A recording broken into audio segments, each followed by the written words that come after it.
નમસ્કાર, હું રાજેશ પટેલ છું. આહારનો યુગ એટલે કે યોગાહાર. યોગ અને આહાર બે શબ્દો ભેગા થઈને એક નવો વિષય બન્યો, યોગાહાર. એના ઉપર મારું પુસ્તક છે. જીવનમાં ઉદ્ભવતી સમસ્યાઓમાં યોગશાસ્ત્ર અને આહાર બંને આપણને કેટલા રીતે ઉપયોગી છે, કેવી સમસ્યાઓમાં આપણે યોગનો ઉપયોગ કરવો છે, કેવી સમસ્યાઓમાં આપણે આહાર દ્વારા એનું સમાધાન મેળવવું છે, એ બાબતનો આખો વિષય છે.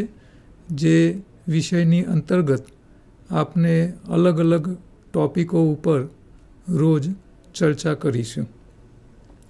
આજનો આપનો પહેલો ટૉપિક છે એ છે દુનિયાના દરેક વ્યક્તિને લાગુ પડતો આદિ, વ્યાધિ અને ઉપાધિની સમસ્યા એટલે શું અને એના ઉપાયો શું. તો આપણા શાસ્ત્રો એવું કહે છે કે મનુષ્યનો અવતાર 84 લાખ યોનિ પૂરી કરી અને છેલ્લો અવતાર બતાવ્યો છે. તો પહેલાં તો આ 84 લાખ યોનિઓ કઈ એને સમજવાનો પ્રયત્ન કરીએ. પછી મનુષ્યને આદિ અને વ્યાધિ તથા ઉપાધિની સમસ્યાઓ કેમ થાય છે એના વિશે ચર્ચા કરીશું. શાસ્ત્રો પ્રમાણે જોવા જઈએ તો 84 લાખ યોનિઓ મુખ્ય 4 શ્રેણીમાં વિભાજિત કરેલી છે. દરેકની સંખ્યા અંદાજે 21 લાખ માનવામાં આવે છે. સૌથી પહેલી જે છે એ 21 લાખની સંખ્યા, એમાં પહેલી યોનિ છે ગર્ભાધાન.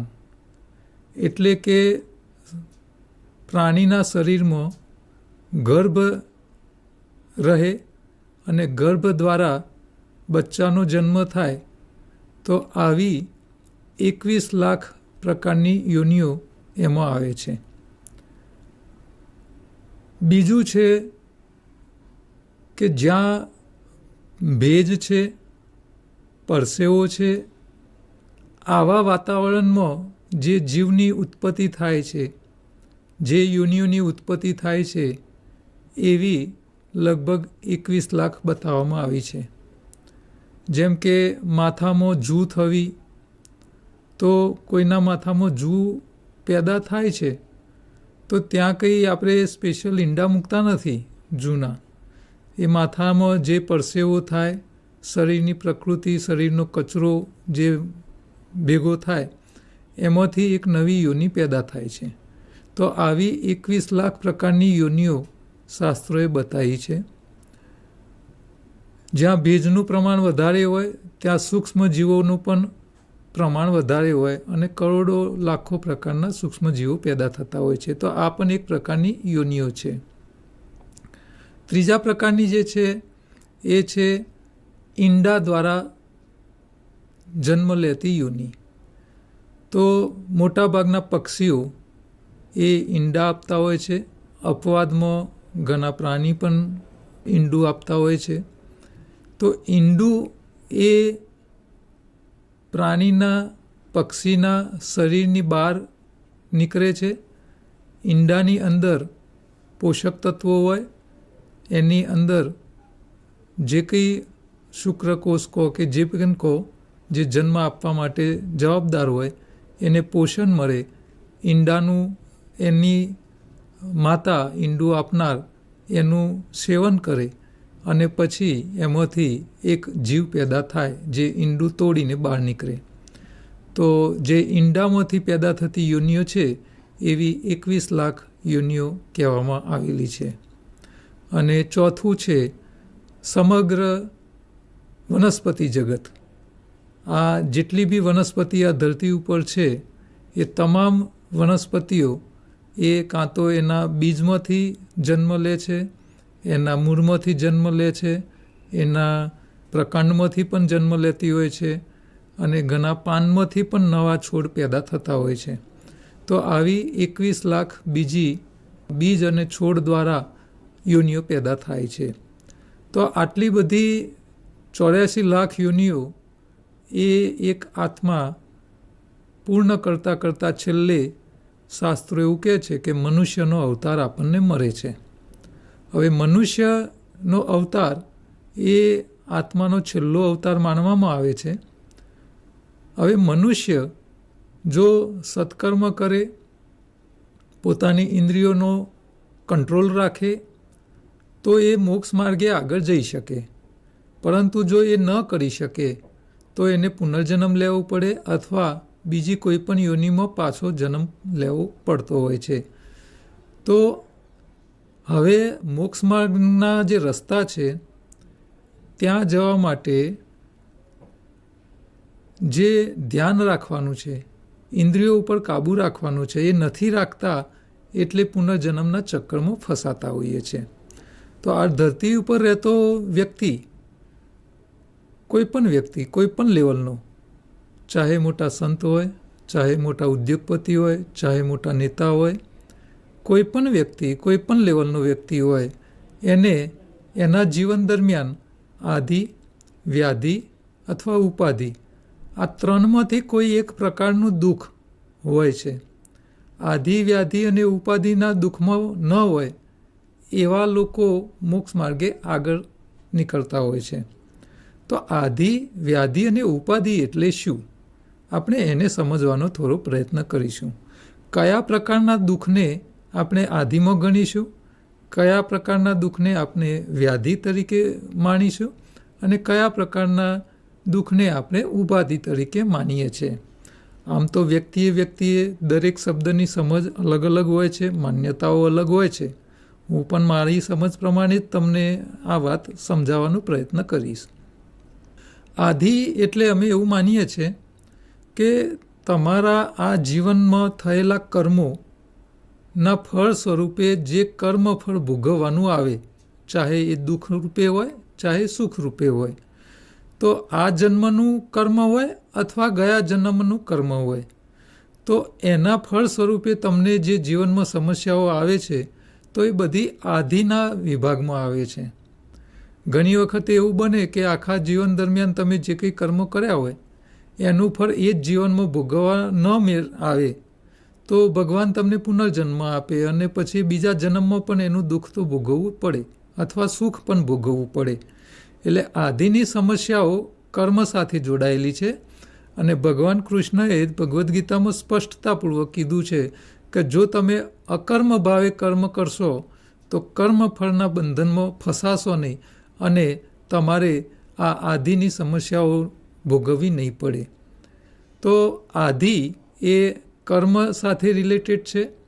વ્યક્તિને કર્મ કરવાની છૂટ ભગવાને આપી છે, ઈશ્વરે આપી છે કે તું તારી બુદ્ધિ પ્રમાણે કર્મ કર, એનું ફળ તો હું તને આપીશ, કોઈ પણ સ્વરૂપે, કોઈ પણ સમયે, ગમે ત્યારે તમને ભોગવવાનું આવશે. તો અકર્મ ભાવે કામ કરવું એ બહુ મહત્ત્વનું છે. વ્યાધિ એક એવી પ્રકારની સમસ્યા છે જે શરીર સાથે જોડાયેલી છે. હવે આ શરીર સાથે જોડાયેલી સમસ્યાઓ જેને આપણે સાદી ભાષામાં રોગના રૂપે માનીએ છીએ. કોઈને ડાયાબિટીસ થાય, કોઈને બીપીનો પ્રોબ્લેમ થાય, કોઈને એસિડિટી થાય છે, કોઈને કેન્સર જેવો રોગ થાય છે.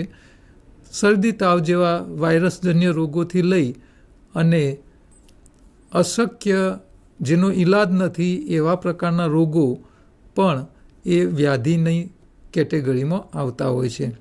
તો આમ જોવા જઈએ તો આ વ્યાધિની સમસ્યાઓ જે છે એ ભોજન સાથે જોડાયેલી છે.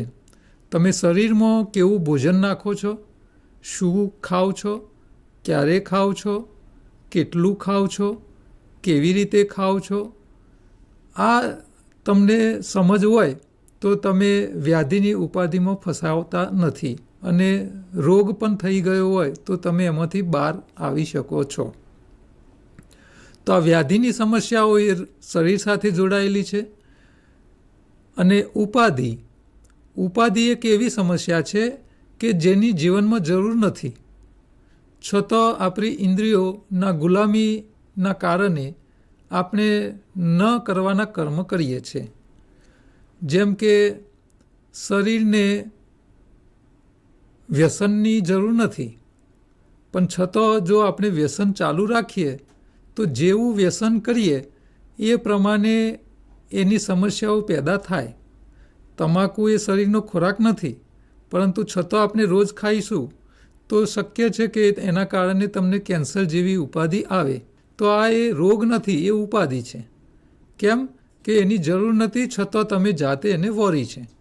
એટલે શરીરને જેની જરૂર નથી, જીવનમાં જેની જરૂર નથી, એવી ચીજોને જ્યારે આપણે પામવાનો પ્રયત્ન કરતા હોઈએ છીએ અને એ દરમિયાન આપણે જે કંઈ કર્મ કરીએ છીએ એના થકી જે સમસ્યાઓ જીવનમાં પેદા થાય, જેમ કે તમારા સુખી લગ્ન જીવન ચાલતું હોય, સંસાર એકદમ સરસ ચાલતો હોય, શાંતિ ભર્યો હોય, પણ તમારા જો લગ્નેતર સંબંધો ચાલુ થાય તો પછી ઉપાધિઓ ચાલુ થાય.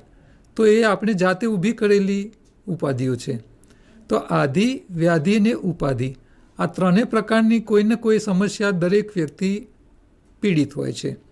હવે આ સમસ્યાઓ પેદા થવાનું કારણ શું? તો યોગશાસ્ત્ર એવું કહે છે કે આપણું મન અને આપણી ઇન્દ્રિયો, આપણું મન જો ઇન્દ્રિયોનો રાજા થઈને રહે તો ઇન્દ્રિયો થકી આપણે ખોટા કર્મ કરીએ નહીં અને આધિ, વ્યાધિ અથવા ઉપાધિની સમસ્યાઓમાં ફસાઈએ નહીં. યોગશાસ્ત્રએ બહુ સરસ વાત આના સમાધાન રૂપે આપી છે. યોગશાસ્ત્ર એવું કહે છે કે ઇન્દ્રિયોનો રાજા મન અને મનનો રાજા શ્વાસ. શાસ્ત્રો એવું કહે છે કે તમારે મોક્ષ માર્ગે આગળ વધવું હોય તો તમારું મન જે છે એ ઇન્દ્રિયોનો રાજા થઈને રહે, તો ઇન્દ્રિયોની ગુલામી ન કરે તો તમે નહીં આધિ, નહીં વ્યાધિ કે નહીં ઉપાધિ કોઈ પણ દુઃખમાં ફસાતા નથી. હવે મન ઇન્દ્રિયોનું ગુલામ થઈને રહે તો પછી ઇન્દ્રિયોની અપેક્ષાઓ પૂરી કરવા માટે આપણે એ બિનજરૂરી કર્મ કરતા હોઈએ છીએ. તો બિનજરૂરી કર્મ તમને આધિના સમસ્યા રૂપે આપે, વ્યાધિના સમસ્યા રૂપે જીવનમાં આવે અથવા ઉપાધિના સમસ્યાના રૂપે આવતું હોય છે. તો આ ઇન્દ્રિયો એ મન જે છે ઇન્દ્રિયોનો રાજા રહેવો જોઈએ. અત્યારે કળિયુગમાં જોવા જઈએ તો મોટાભાગના લોકોની ઇન્દ્રિયો, એનું મન જે છે એ ઇન્દ્રિયોનું ગુલામ થઈને રહે છે. એટલે લોભ, લાલચ, મોહ, માયા આમાં ફસાય છે અને એના કારણે એ ઇન્દ્રિયોની ગુલામીના કારણે એ ખોટા કર્મ કરે છે અને પછી કાં તો આધિની સમસ્યા અથવા વ્યાધિની સમસ્યા અથવા ઉપાધિની સમસ્યામાં ફસાય છે.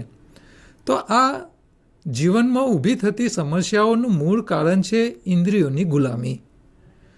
યોગશાસ્ત્રએ આ ગુલામીમાંથી મુક્ત થવાના રસ્તા પણ બતાવ્યા છે. યોગશાસ્ત્ર એક જ વાક્યમાં પૂરી દુનિયાની દુઃખોનું કારણ અને પૂરી દુનિયાના દુઃખોના કારણમાંથી મુક્તિનો રસ્તો એક જ વાક્યમાં બતાવ્યો છે અને એ છે ઇન્દ્રિયોનો રાજા મન અને મનનો રાજા શ્વાસ. હવે ઇન્દ્રિયોનો રાજા મન એ તો આપણે સમજી શક્યા કે ભાઈ ઇન્દ્રિયોની ગુલામી ન કરો તમે તો તમે દુઃખોમાં ફસાવો નહીં. પણ મનને ઇન્દ્રિયોનો રાજા બનાવો કઈ રીતે? તો એનો રસ્તો પણ અહીંયા આ પાછળના વાક્યમાં મનનો રાજા શ્વાસ રૂપે આપ્યો છે. એટલે અહીંયા યોગશાસ્ત્ર પ્રાણાયામ સાથે આ વાતને જોડે છે. જે વ્યક્તિ પોતાના શ્વાસને કંટ્રોલ કરી શકે, એટલે કંટ્રોલ કરવાનો કેવો, પણ ઈરાદાપૂર્વક નહીં. નોર્મલ કેસમાં એના શ્વાસ એના કંટ્રોલમાં રહેતા હોય તો એની ઇન્દ્રિયો એના કાબૂમાં રહે. હવે તમે પ્રયત્નપૂર્વક શ્વાસને કંટ્રોલ કરો એ એક વાત જુદી છે અને નેચરલ કન્ડિશનમાં તમારા શ્વાસ કંટ્રોલમાં રહે એ વાત એક અલગ છે. માની લો કે અહીંયા વાત એવું કહેવા માગે છે યોગશાસ્ત્ર કે તમારા શ્વાસને કાબૂમાં કરો. જે વ્યક્તિ પોતાના શ્વાસને કંટ્રોલ કરે એની ઇન્દ્રિય એની કાબૂમાં આવે. તો એને કંટ્રોલ કરવાની વ્યાખ્યા શું? તો માની લો કે દરેક વ્યક્તિ દિવસ દરમિયાન નેચરલી 12થી 16 વાર શ્વાસ 1 મિનિટે લે છે ને છોડે છે. તો તમને ખબર જ નથી કે તમે દિવસ દરમિયાન રૂટીનમાં કેટલા શ્વાસ દર મિનિટે લો છો અને છોડો છો, કારણ કે આપણે કદાપી એને કાઉન્ટ કરતા નથી. હવે આપણા જે આ રેગ્યુલર જે શ્વાસ છે એ શ્વાસ કેટલા છે એ નક્કી કઈ રીતે કરવા? કારણ કે તમે સભાનપૂર્વક શ્વાસને કંટ્રોલ કરવા જાઓ અને કાઉન્ટ કરવા જાઓ તો તમે સાચા કાઉન્ટ કરી ના શકો. તો સાચા શ્વાસની અવરજવર કેટલી છે એ શોધવા હોય તો એ તમારી નિંદ્રા અવસ્થામાં એને આપણે કાઉન્ટ કરી શકીએ. એટલે તમે જાતે ન કરી શકો, પરંતુ તમારે એવું કરવું પડે કે તમારા ઘરમાં તમારી અંગત વ્યક્તિ જે છે, પતિ પત્ની અથવા મમ્મી પપ્પા જે કંઈ હોય, એમને તમારે કહીને સૂવાનું કે હું રાત્રે સૂઈ જાઉં, હું ગાઢ નિંદ્રામાં હોઉં, એ દરમિયાન મારા શ્વાસોશ્વાસની ગતિને કાઉન્ટ કરવાની કે 1 મિનિટમાં હું કેટલા શ્વાસ લીધા અને કેટલા છોડ્યા. તો જ્યારે તમે ભર નિંદ્રામાં પહોંચી જાઓ ત્યારે તમે જે વ્યક્તિને કીધું હોય એ વ્યક્તિ મોબાઈલની અંદર સાઉન્ડ રેકોર્ડર સ્ટાર્ટ કરી અને 2 મિનિટનો સાઉન્ડ રેકોર્ડ કરી લે. પછી એમાંથી 1 મિનિટનો અલગ તારવો અને એ 1 મિનિટ દરમિયાન તમે કેટલા શ્વાસ લીધા અને છોડ્યા આનું કાઉન્ટિંગ નીકળે. તો એ તમારા રિયલ સાચા શ્વાસની સંખ્યા નક્કી થાય. હવે આ તમારો એક આંકડો આવી ગયો. હવે તમારે શું કરવાનું છે કે તમારે તમારા શ્વાસને સભાન એટલે જાગૃત અવસ્થામાં એને કંટ્રોલ કરવાના અને ધીમે ધીમે શ્વાસને લેવાની પ્રેક્ટિસ કરવાની અને ધીમે ધીમે શ્વાસને છોડવાની પ્રેક્ટિસ કરવાની.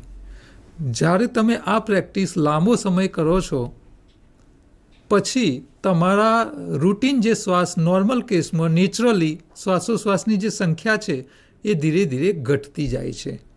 એ લાંબા સમયના પ્રયોગ પછી, લાંબા સમયના અનુભવ પછી શ્વાસની સંખ્યા ઘટી જાય અને જ્યારે તમારી શ્વાસની સંખ્યા ઘટતી જાય એમ તમારા મનનો કંટ્રોલ, તમારી ઇન્દ્રિયો ઉપરનો કંટ્રોલ વધતો જાય. એટલે કે મન જે છે ઇન્દ્રિયોનો રાજા થતો જાય.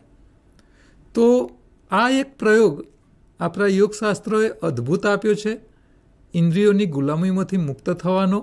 તમે જ્યારે શરૂઆતમાં શ્વાસને કંટ્રોલ કરવા જશો તો તમને થાક પણ લાગશે અને વધારે પડતા કંટ્રોલ કરવા જાઓ તો બની શકે પરસેવો પણ છૂટી જાય. એટલે શરૂઆતમાં આ બધી પ્રેક્ટિસ કરવામાં તમને થાકનો અનુભવ લાગે અને થાકી જવાય, અશક્તિનો અનુભવ લાગે, આ બધા સિમ્ટમ્સ તમને અનુભવમાં આવશે. જેમ કે તમે સાયકલ ચલાવવાની પ્રેક્ટિસ શરૂઆતમાં કરો તો શરૂઆતમાં બેલેન્સ રન એટલે આપણે બહુ ટેન્શનમાં ચલાવીએ. ટેન્શનમાં હોય તો આપણા હાર્ટબીટ પણ વધી જાય, આપણે કંટ્રોલ રાખી ન શકીએ, પરસેવો છૂટી જાય અને ગભરામણ થાય. પણ એકવાર તમને સાયકલ ચલાવતા આવડી ગઈ પછી તમને આવા કોઈ અનુભવ થતા નથી. એટલે તમે નોર્મલ કન્ડિશનમાં સાયકલ ચલાવી શકો છો અને વધારે પ્રેક્ટિસ થઈ જાય તો તમે છૂટા હાથે પણ સાયકલ ચલાવી શકો છો. તો એ પ્રેક્ટિસનો પ્રશ્ન થયો. જેમ જેમ તમારી પ્રેક્ટિસ વધતી જાય એમ પછી આવા સિમ્ટમ્સ તમને અનુભવમાં આવશે નહીં અને પછી તમે લાંબા સમયના 1 મહિનો, 2 મહિના, 6 મહિના, 1 વર્ષ આવા જ્યારે સભાન અવસ્થામાં તમે શ્વાસને ધીરે લેવાના અને ધીરે ધીરે છોડવાના. એટલે શ્વાસ લો એને પૂરક કહેવાય, શ્વાસને રોકી રાખો એને કુંભક કહેવાય અને શ્વાસને છોડો એને રેચક કહેવાય. તો આ જે પ્રેક્ટિસ યોગની ભાષા પ્રમાણે છે એને પ્રાણાયામ કહે છે. પ્રાણનો આયામ એટલે પ્રાણ ઉપર કંટ્રોલ. એટલે આ આખી જે પ્રેક્ટિસ છે એ ધીમા લાંબા ને ઊંડા શ્વાસની પ્રેક્ટિસ એ તમારી ઇન્દ્રિયો ઉપર વિજય પામવા માટેની પ્રેક્ટિસ છે. એટલે તમારે ધ્યાન કરવું હોય, મેડિટેશન કરવું હોય તો આનું પહેલું પગથિયું આ છે શ્વાસને ધીમા કરવાની વૃત્તિ. અને શ્વાસ ધીમા કરવાની વૃત્તિના સાથે તમારી ઇન્દ્રિયો તમારા કંટ્રોલમાં આવતી જાય છે અને ઇન્દ્રિયો કંટ્રોલમાં આવે એટલે તમારો મોહ, માયા, લોભ, લાલચ, અપેક્ષાઓ અને હું આમ કરી નાખું, આ કરી નાખું, મારે આ જ જોઈએ, આના વગર ન ચાલે, હું આવા જ વાતાવરણમાં રહી શકું, મારે આ ફેસિલિટી વગર જીવી જ ના શકું, આ બધી જે સમસ્યાઓથી તમે જે પીડાવ છો એમાંથી તમે મુક્ત થઈ જાઓ છો અને પછી તમે સાત્વિક જીવન જીવવા તરફ આગળ વધો છો. પછી તમારી ઇન્દ્રિયો તમને હેરાન કરતી નથી. એટલે આ જીવનમાં આવતી સમસ્યાઓની મુક્તિનો અનોખો માર્ગ યોગશાસ્ત્રએ આપણને એક વાક્ય સ્વરૂપે જે આપ્યો છે એને આપણે સમજીને પ્રયોગ કરીશું તો જીવનમાં આધીનની સમસ્યાઓથી નહીં પીડાવ, વ્યાધિ પણ નહીં આવે અને ઉપાધિ પણ નહીં આવે. તો આ મોક્ષ માર્ગે જવા માટે આનું મહત્ત્વ બહુ જ છે. હવે આહાર જે છે એ આ સમસ્યાઓમાં કઈ રીતે ઉપયોગી થાય છે એમાંથી બચવા માટે, તો એના ટોપિક આપણે આગળના ચેપ્ટરોમાં જોતા રહીશું. પણ અહીંયા તમને એક સિમ્પલ વાત કહેવા માગું છું કે મનુષ્ય એ શાકાહારી પ્રાણી છે અને શાકાહારી પ્રાણી તરીકે આપણે સાત્વિક આહારનું ભોજન લેવું જોઈએ. જ્યારે તમે તામસિક અને રાજસિક ભોજનનો જ્યારે વધારે પડતો ઉપયોગ કરો છો ત્યારે તમે તમારા મનને એની ઈચ્છાઓની પૂર્તિ કરો છો અને ઇન્દ્રિયોની ગુલામી કરાવો છો અને આ ગુલામી કરો છો એટલે જ આધિ વ્યાધિને ઉપાધિની સમસ્યાઓમાં ફસાવ છો.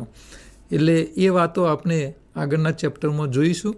આજના આ ચેપ્ટરમાં આધિ વ્યાધિને ઉપાધિ બાબતની જે મારી સમજ હતી એ પ્રમાણે મેં તમને સમજ આપી છે અને તમે આનો ઉપયોગ જીવન દરમિયાન કરશો તો તમે આ સમસ્યાઓમાંથી મુક્ત થઈ શકશો.